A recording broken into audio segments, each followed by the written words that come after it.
버클리 대학의 연구팀이 쥐를 가지고 실험을 했습니다. 세 군데를 나누었는데요. 한 군데에는 한 마리 쥐에게 먹이를 주면서 길렀습니다. 또 다른 한 곳에는 5마리를 모아서 같이 살게 하고 또 풍성한 먹이를 주었습니다. 그리고 또 세 번째 한 곳에는 주인이 노래를 불러주고 쓰다듬어 주면서 손으로 먹이를 주었습니다. 이렇게 길렀을 때에 어떻게 되었겠습니까?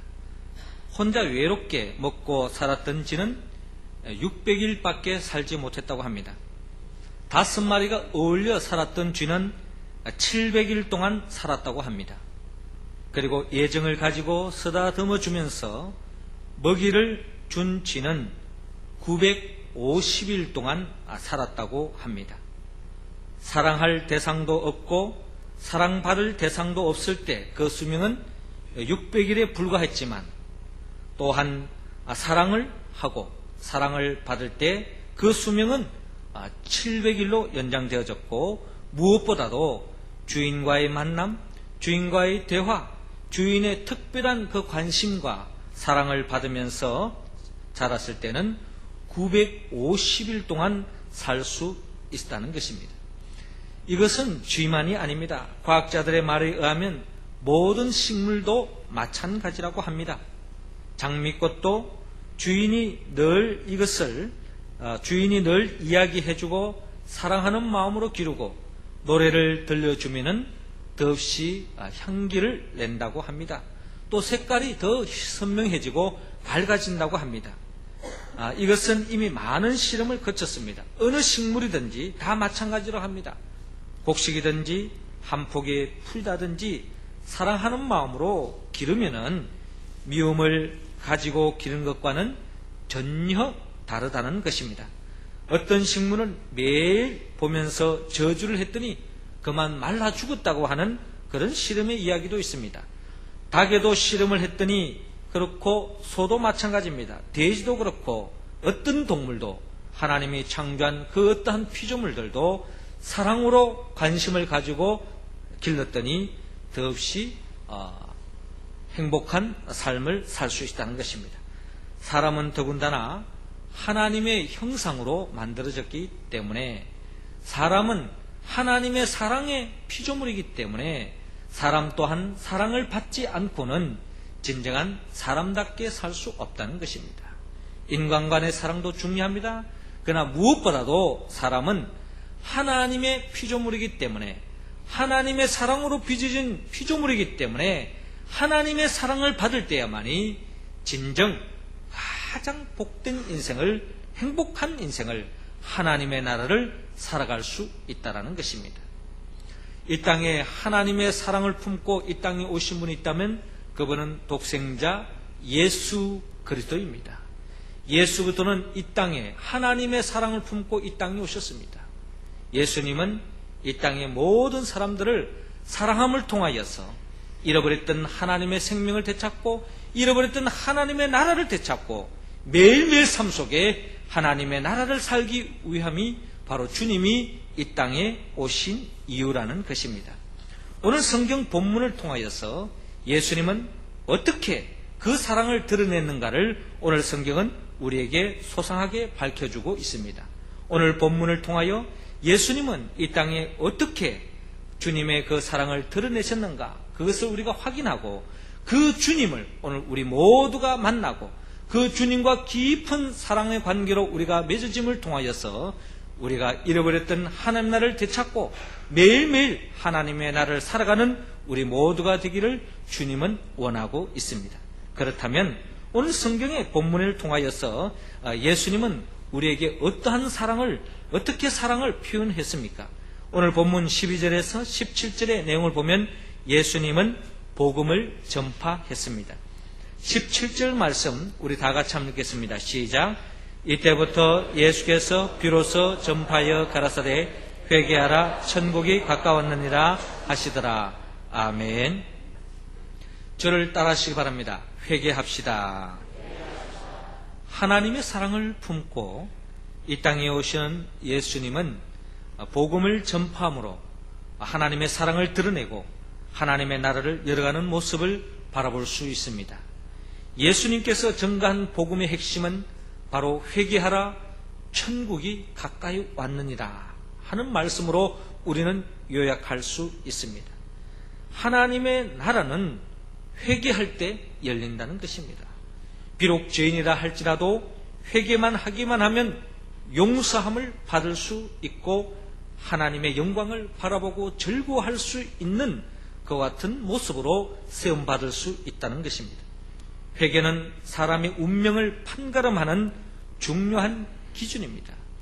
예수님께서 십자가에 못 박혔을 때도 좌우의 양편에 두 강도가 있었습니다. 그들은 다 죄를 지었던 죄인이었습니다. 그럼에도 불구하고 한 사람은 주님 앞에 회개했습니다. 주님께 용서를 구했습니다. 주님은 용서해 주시고 구원의 반열에 이르게 합니다. 그러나 자신의 잘못을 인정하지 않고 끝까지 그 자신의 죄를 짊어진 사람은 결국 죽음에 치달을 수밖에 없게 되었습니다. 성경의 인물 속에 우리 또한 사울과 다윗을 또한 비교할 수 있습니다. 그들은 이스라엘의 초대 왕으로 또 두 번째 이스라엘 왕으로 다윗을 바라볼 수 있는데 그들이 통치하는 기간 동안에 다 한결같이 하나님 앞에서 범죄한 경험을 가지고 있습니다. 그럼에도 불구하고 사울은 끝까지 회개하지 않음으로 말미암아 결국 하나님으로부터 죽음을 당하는 심판을 당하는 자리에 머물 수밖에 없었고 다윗은 어떻게 보면 사울보다 더 큰 죄를 지었지만은 주님 앞에 회개 자복함을 통하여서 주님 앞에 용서함을 받고 더 큰 통치력을 가지고 하나님께 영광 돌리고 백성들을 평안한 삶으로 인도하는 다윗의 모습은 너무나도 대조적인 것을 볼 수 있습니다. 또 우리는 가룟 유다와 베드로를 비교할 수도 있습니다. 가룟 유다나 베드로나 동일하게 예수님을 부인했고 심지어 예수님을 저주한 것은 다름이 없습니다. 그럼에도 불구하고 가룟 유다는 끝까지 회개하지 않으므로 결국 죽음의 제갈길로 갔고 가룟 유다는 베드로는 회개함을 통하여서 그는 결국 주님으로부터 크게 쓰임받는 예수님의 제자로 사도로 쓰임받는 것을 바라볼 수 있습니다. 주님은 우리가 어떠한 죄를 지었더라도 그 죄를 캐묻지 않습니다. 그 죄를 회개하기만 하면 모든 죄를 용서해 주신다는 것입니다. 미국의 초대 대통령이었던 조지 워싱턴이 어렸을 때 있었던 일화입니다. 아버지가 어린 워싱턴에게 인디언들이 쓰는 조그만 도끼를 하나 사주었습니다. 손으로 던지면 빙빙 돌다가 벽에 탁 박히는 그런 도끼였습니다. 어린 워싱턴은 도끼를 들고 사방으로 뛰어다니면서 도끼를 던지면서 놀았습니다. 그런데 실수로 그만 아버지가 정원에서 가장 아끼는 나무, 이 체리 나무를 그만 찍고 말았던 것입니다. 겁이 난 워싱턴은 아무도 모르게 몰래 땅을 파고서 그 체리 나무를 묻어버리고 말았습니다. 그리고 모른 척 했습니다. 그날부터 워싱턴은 아버지를 슬슬 피해 다녔습니다. 그렇게 사흘이 지나자 워싱턴은 더 이상 견딜 수가 없었습니다. 그리고 아버지께 찾아가서 말씀했습니다. 아버지, 제가 잘못했습니다. 아버지께서 사주신 도끼를 그냥 휘두다가 실수로 그 체리나무를 찍고 말았습니다. 그러자 아버지는 빙그레 웃으면서 이렇게 말하는 것입니다. 애야, 나는 내가 한 것을 다 이미 알고 있었단다. 너 외에 누가 그랬겠니? 그러나 내 스스로 깨닫고 회개하고 돌아오기를 바라고 있었단다. 너는 참으로 위대하구나 하면서 오히려 칭찬해 주었다는 것입니다. 자기의 잘못을 인정한, 회개한 조지 워싱턴은 훗날에 존경받는 미국의 초대 대통령이 될 수 있다는 일화가 있습니다. 주님은 우리가 어떠한 죄를 지은 것, 그 누구보다도 주님은 잘 알고 있습니다. 주님이 원하는 것은 그 죄를 캐묻기 이전에 주님은 우리가 회개 자복하면 그 모든 죄를 어떠한 죄라 할지라도 다 용서해 주신다는 것입니다. 한 유대인 랍비가 제자들에게 늘 이렇게 말했습니다. 죽기 하루 전에 회개하라. 스승의 말에 제자들이 물었습니다. 선생님, 이 세상에서 누가 자신의 죽는 날을 알겠습니까?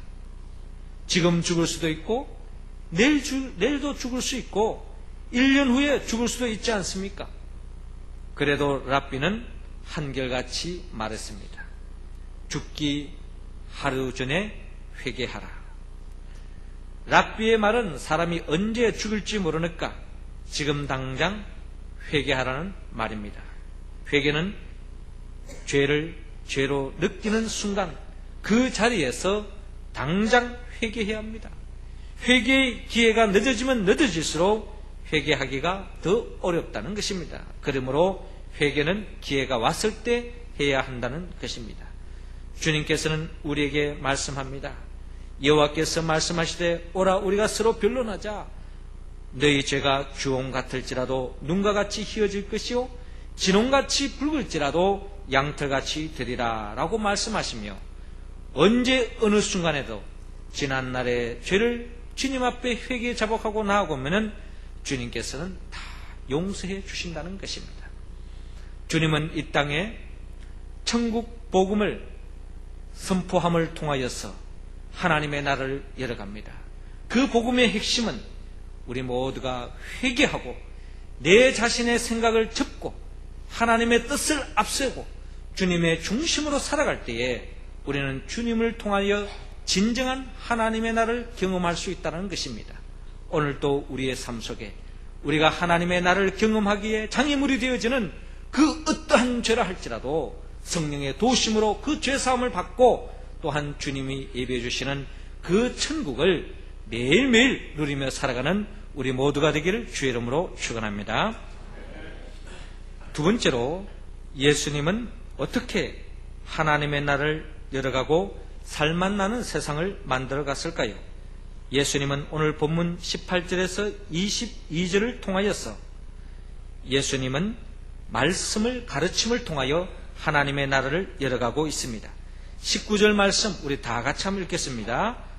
우리 할렐루야 찬양대원들 읽겠습니다. 할렐루야 찬양대원들 읽어주세요. 시작.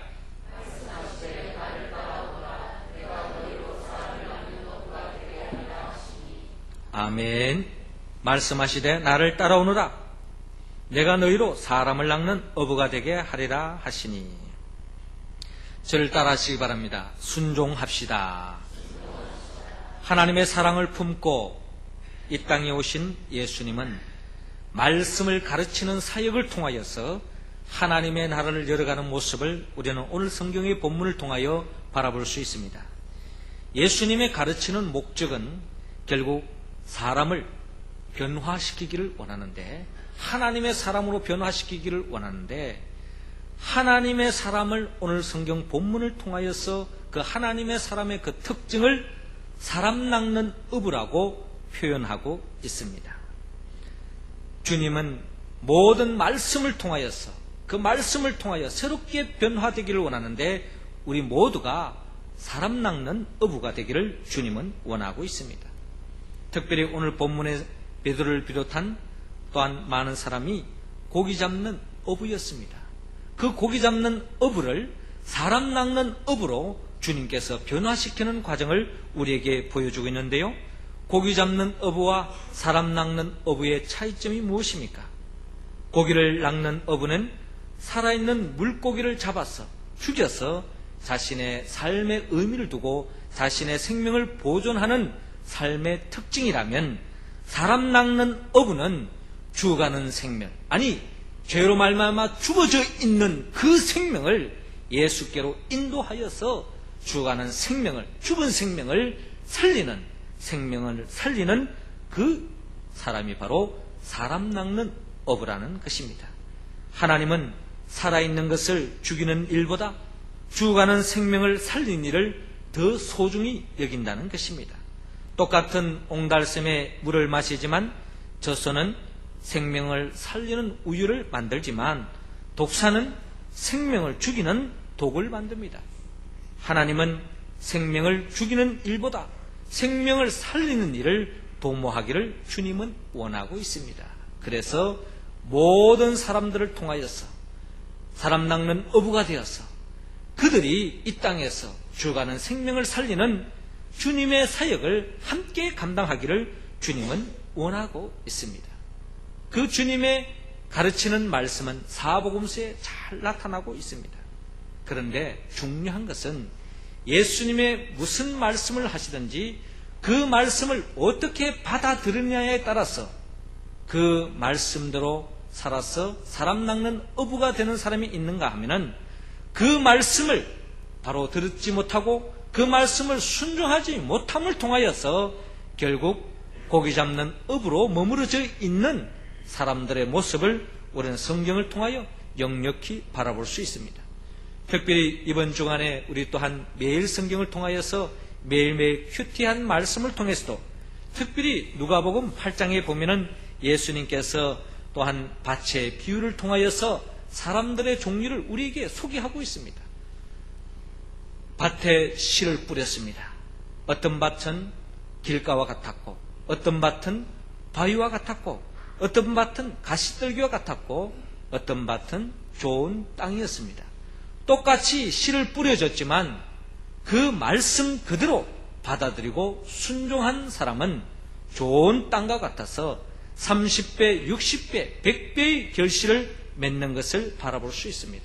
그러나 주의 말씀이 선포되어져도 주님께서 말씀을 가르쳐줘도 그 말씀을 듣기만 하고 그 말씀을 순종하지 않고 그 말씀을 지키지 못하는 사람은 결국 마귀의 미혹에 넘어가서 온전한 사람 낚는 어부로 세움받지 못하고 결국 고기 잡는 어부에 머물러져 있을 뿐만 아니라 마귀의 도구가 되어서 사탄의 도구가 되어서 살아있는 생명을 죽이고 또한 대적하는 그 일을 도모할 수밖에 없다는 것입니다.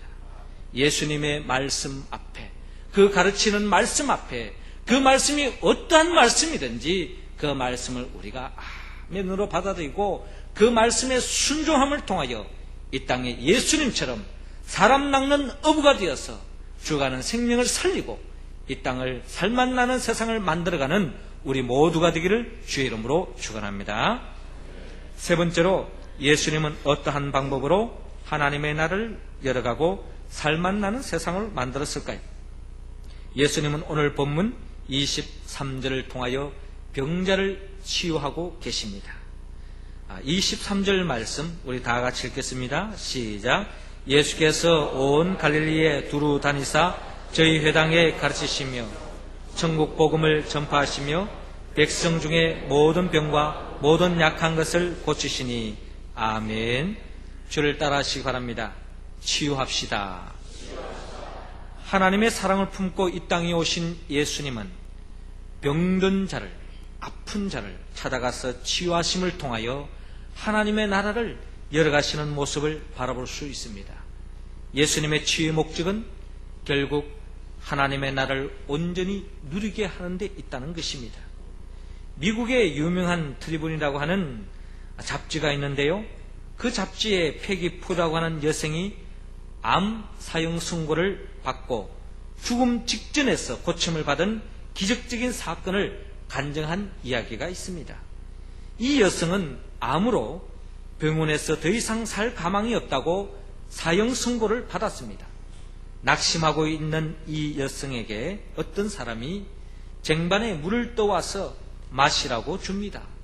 그래서 물을 마시려고 컵을 드니까 그 컵 밑에 포기하지 마세요 라는 글이 쓰여진 종이가 한 장 있었습니다. 그녀는 그 글을 보고 그렇다. 내가 죽을 때 죽더라도 끝까지 암과 싸워서 투쟁하리라 라는 결심을 하게 되었습니다.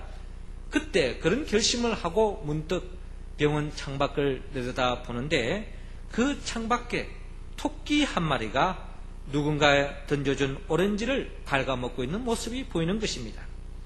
그 모습을 보는 순간에 성령의 역사하심을 통하여 자기의 마음속에 확신이 들어오게 되었습니다. 내 몸에 암세포가 있는데 정상적인 세포, 백혈구가 암세포를 갉아먹는 것을 그는 믿게 되었다는 것입니다. 이 믿음을 가지고 하나님 앞에 더욱더 부르짖어 기도했습니다. 하나님 암세포가 하나씩 없어지고 정상세포가 이기게 하여 주시옵소서 하고 주님 앞에 매달려서 기도했습니다. 종일 기도하는 가운데, 매일매일 기도하는 가운데 점점 병이 호전되면서 암세포는 사라지고 깨끗하게 고침을 받았다고 합니다. 그녀는 암에 걸려서 사형 선고를 받고 절망하고 포기한 사람들에게 희망을 주기 위해서 잡지에 자신의 간증을 실었다고 합니다.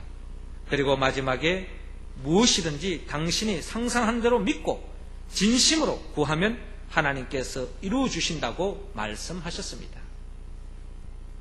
그렇습니다.